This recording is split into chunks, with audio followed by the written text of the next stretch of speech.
We will get right to it. And Mike Barber, go ahead and lead us off. Hey, Coach, greetings from back in Virginia. What's up, dude? How are you? Good to see you. Yeah, same. I wanted to ask you, you've had the experience of coaching in Lane Stadium in a few different capacities. We've seen the videos of you guys playing Enter Sandman. What do you tell your linemen, or what will you tell your linemen about the atmosphere, the environment, and how it impacts the game? You know, it's one of the greatest interests to college football. The tradition that Frank Beamer established up there is unbelievable. The fans are truly fanatics. They're loud. It's exciting. But that I think, you know, you go into great venues. If you're a competitor, that should fire you up. You know, it's like going to Florida State and they plant the flag. It's like going to Death Valley and the Tigers out there. Virginia Tech's similar to that. It's loud. They're fanatical. It's a great place to play college football. Do you think, I mean, playing the song at practice, I know a lot of teams and coaches have done that when they're getting ready to play Tech. From your point of view, does that fire the guys up? Does it get them ready? Is it just a non-factor? What's the point of that? Okay, when we practice, right, we try to practice what our opponent's going to do. We try to get our minds in a position of it's like game day. So there should be no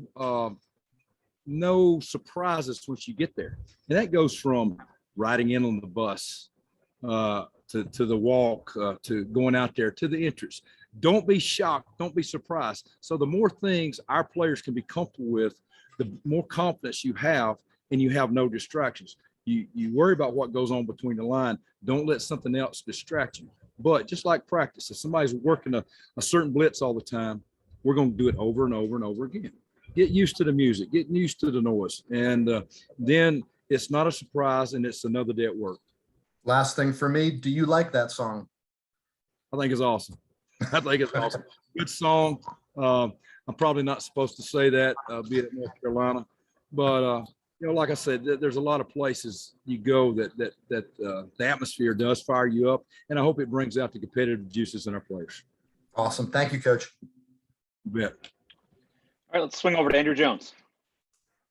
Hey, Coach, we talked to Brian, I guess, at the end of the spring, and so far here in fall camp, we've talked to a couple of the offensive linemen, Jordan Tucker and Austin Richards. And one of the points of emphasis that they've discussed is to improve pass protection.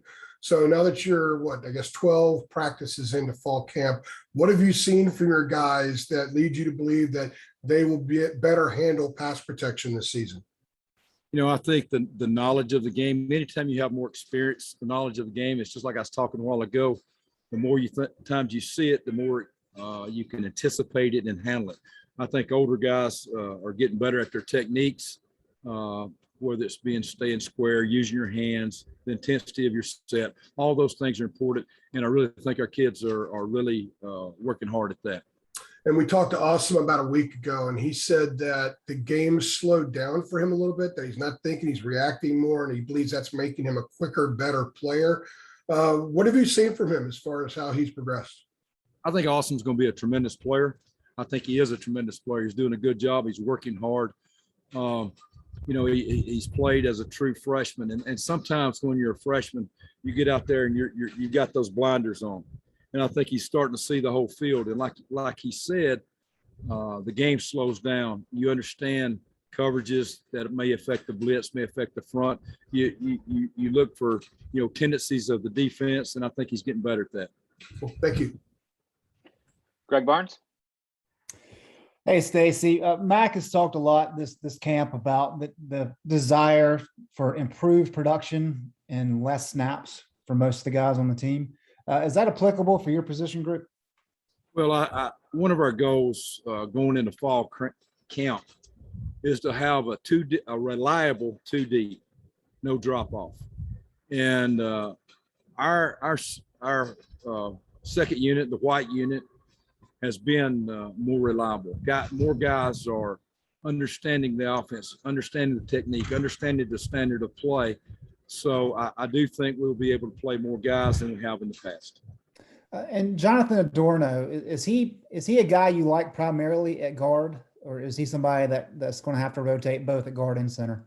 Adorno has rotated at guard and center all camp. And I tell these guys, the more positions you can play, the more valuable you are.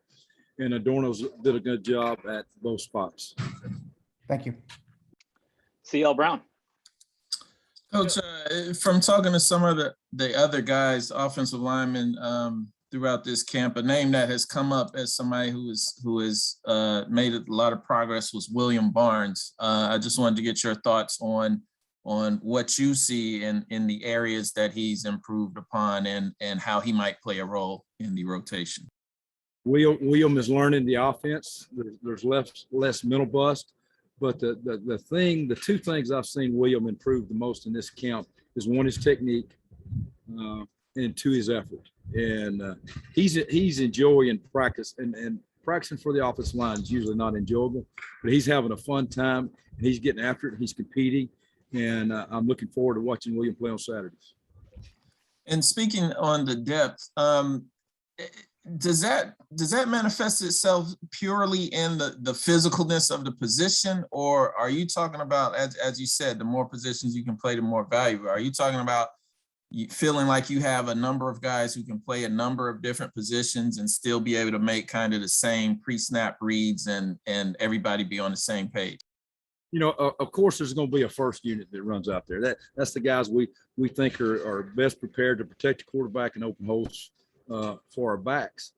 But like I said, finding a reliable two deep, and it may be a guy who's working all at left tackle and he ends up moving over to right guard because he's the next best guy. But I do think there's more guys that can play. You know, I've got more guys that can play guard and tackle. I've got more guys that play guard and center than we've had here in the past 2 years. And establishing that depth, because things happen during the season. A couple years ago, Charlie Heck breaks his hand.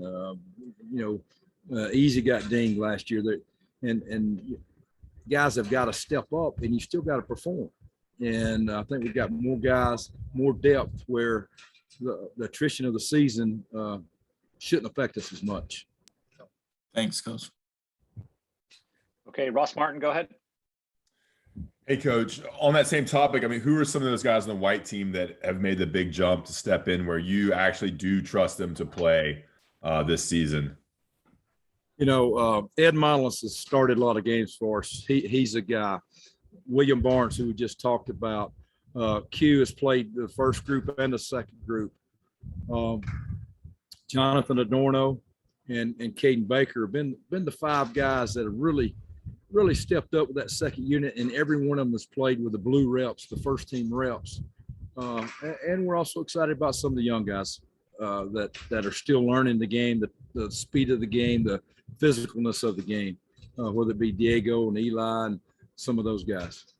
And a couple more here for you. Is Anderson back practicing now? I know he wasn't there the first day we saw. Is he healthy and back? Yeah, he's back doing drills. He's not full yet.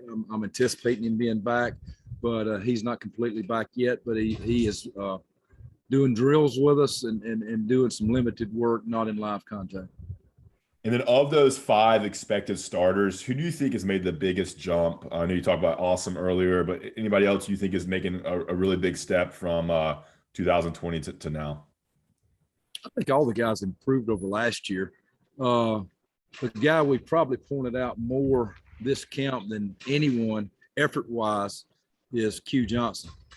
Yeah, I mean, he's a physically tough kid. He plays with effort, and he'll fight your tail off. Joshua Zudu's probably had the most consistent camp. He's probably graded out the high school grade every day, and he's probably been the most consistent player, consistent leader we've had on the O-line. Sorry. And quickly, I know we're talking to Azudu here in a bit. What makes him so special? I know you like him at tackle and guard. He can back up at both those spots too. Easy's also third-team quarterback. You guys didn't know that. Kidding. All right. Now, Easy can play left tackle, left guard, right tackle, right guard, and do it at a high level. I love his competitiveness. I think he's a professional in the way he approaches the game, the way he approaches practice, and he's also a really good leader for us. He has been our most consistent grader. I'm talking about highest grades during practice, and being able to play multiple positions, because if somebody goes down, he can play anywhere we want him to play. Great. Thanks, Coach. All right. All right, Coach, thanks. That's all we have for you today. Appreciate your time. See you guys. Have a good day. Thanks very much, sir.